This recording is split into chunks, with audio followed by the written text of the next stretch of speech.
Good evening. Some of you may know and some may not, and some probably don't care. I grew up SCK, that is a sharecropper kid. Some of you may not know what a sharecropper is or was. I don't think we do much of that anymore. We lived on the farm, and out of my 19 plus active years doing farm work, I can remember 2 years that stands out for me. When I was age 6, my dad began to let me go to the field with him. I did not make much of an impact, but it was a big thing for me to get to go with him every morning when he went out to plant the cotton and other things that we planted. I remember a little bit more when I was age 12. I heard him one rainy January evening. He and Mom was sitting at the kitchen table drinking coffee, and I heard him say, "You know, I'm going to plant enough acreage this year that we will gin 20 bales of cotton." And that took away my year. 20 bales of cotton, you can't gin it if we can't pick it. And I knew that was going to be something pretty terrible for me, well, for all of us. I think we probably ginned around 25 bales that year. The way that happened, Dad used the PPA. He planned, he prepared, and anticipated. He knew how many acreage it was going to take to produce enough cotton that we could gin 20 bales. That meant he would have 10 bales and the person who owned the land would have 10. We did a little better than that. But that also meant during the month of September, we had to pick 1 bale of cotton per day. That wasn't so good for us. But we did it. And being successful with that, having a plan, properly preparing, and anticipating, he succeeded. I take that experience for us as Christians. I know this year is an exciting year for us, and we're doing some exciting things. To make it really work, we have to use the PPA. We have to plan, we have to prepare, and we have to anticipate. When do we start planning from one worship service to another? Well, we have to do as Dad did. We had just finished a couple of months of picking cotton, pulling the corn, harvesting the hay, and getting everything ready taken care of that we'd done the year before. And he was already planning, making plans for the next year. So I think that to have a real exciting service, worship service, individually we need to start planning right after past Sunday service ended, and that will be starting Monday. Start preparing. And I say that because if we get something out of that service that excited us so much that we want to get back in a hurry, we don't want it to die. We don't want it to end. We just want it to keep going. So we're planning, we are preparing, and oh yeah, we make a pit stop on Wednesday night. But this is not this is not where we want to be. We want to get back to Sunday morning. We want to have that worship service, that singing, that prayer, and all the things that go on. That's where we are trying to get to. So we start planning.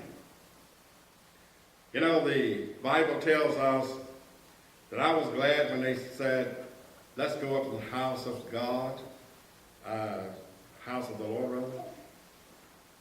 You know, the glad there is that glad when Mom said to me as we were growing up, after church service, we're going to my mother's house.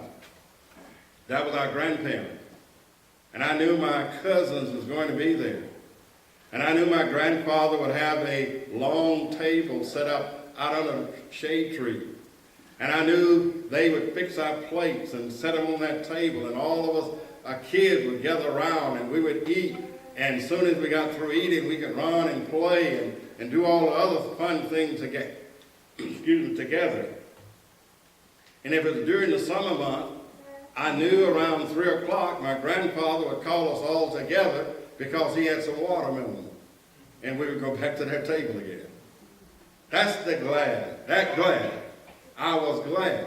It's glad that when the month of my birthday came, and I was glad it was the month of May, the best month in the year, except Christmas, the best month in the year. I was glad when that month came because I knew I was going to get something different. And I just couldn't hardly wait. Come on, let's get it here. And I was glad when December the 1st came because I knew it's only 24 days before Christmas. And December was my month. Man, I was that darling child. I did everything right. Everything was, I did extra on everything. If I had to, and back in those days, we heated our house with wood. And if I had to bring in 1 load of wood every night, if that was my responsibility, in December, I brought in 2. I wanted to make sure, because I'd heard Santa Claus had a list, and he would check it twice. And I wanted to make sure when he looked at that list, he would see me doing extra stuff. So that kind of glad. I was glad. We should be glad to come into the house of the Lord. Now, how we make that a very successful thing and something that is so wonderful, we can't get any more out of it than what we put into it. If my dad had not put in the planned time to properly prepare the soil, to properly work out and keep the weeds and the grass out of that cotton, we would not have just automatically gathered 20 bales of cotton to be Jim. It took a little work. It's what we do. So an exciting service doesn't depend on Craig leading the singing or David preaching the sermon, someone else reading the scripture. That's not it. It's what I have within me and what I give is going to make it a very exciting time. It may be, I look over and I see that person that I haven't met before. And I make it a point to go over and to introduce myself to him or her. And I let them know, I'm a member of Central, I'm glad you're here. Find out talk to them a little bit and find out something about them. And let them see from me that joyful, that this is a very important time in my life. You know, there's a possibility that I would not be here today if my first time here, if no one had spoken to me, no one had spoken to Ollie. We were just here, and we were able to just walk out of this building, but that didn't happen. A lot of people spoke to us. A lot of people invited us to come back. I got home that evening on Monday, and Ollie says, "That's your muffin." "Muffin?" "Yeah." And we got 2 visits to our house. And we came here somewhat looking for a place to worship, because the place where we were worshiping on Bray Road no longer served as a worshiping place for us. We were searching, and we found what we were looking for here. We found people who were Christians. We found people who was interested and friendly. And although you never seen us before, just because we are Christian, we were family members. So that made it important to us that you accepted us. And so as a result, we're here. And we ain't leaving. In Psalm 100, the Bible says, make a joyful noise unto the Lord, all your land. Serve the Lord with gladness. Come before his presence with singing. Know ye that the Lord, he is God. It is he that made us, not we ourselves. We are his people and the sheep of his pasture. Enter into the gates with thanksgiving and into his courts with praise, and be thankful unto him and bless his name. For the Lord is good. He is merciful. His mercy is everlasting, and his truth endureth in all generations. I said to the group in our devotion today at work, it is God's desire that every one of us be happy every day. Is that going to really happen?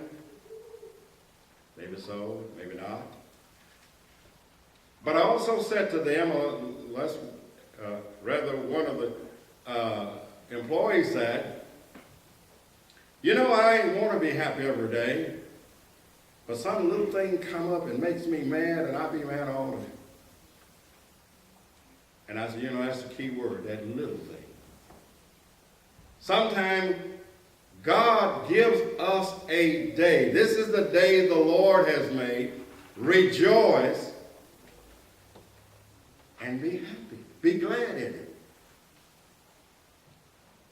Now, God, that's his intent. But because of the world that we live in and the things that happen around about us, sometimes we do not rejoice and is happy every day, all the time. Well, I admit that. I mean, I'm not ignorant. But it's God's intent. Now, what is the problem? The problem is that I'll allow some little things to come up around about me, upsets me, and I've lost my joy and my happiness that God had planned for me for that day. So what am I going to do? I'm not going to allow Satan to snatch away from me what God has given to me. The only person want to see you unhappy is Satan. He's happy when we're not. Rejoice in the Lord. Be glad. Sing happy song. Think of something that is being said. Think of something that you can, a song, a pleasant moment. Think of something. Not to allow ourselves to get caught up too far and lose the joy that we have. And most of all, we just don't want to lose our soul. That's what we're ready to lose. If you're here tonight, if you're not a Christian, you're missing out on some things. And if you are a Christian and you're not living and enjoying to the fullest what God intends for us to have, we're missing out on something. And we can help you with some of that tonight. We can help you, if you're not a Christian and you want to be baptized into Christ, we can help you out with that. If you're not ready for that yet, we can help you prepare for that. And if you are a Christian and you need prayer for strength, prayer to correct something in your life, we can help you out with that tonight also. If there are those here who need our assistance, come right now as we stand to sing the invitation song.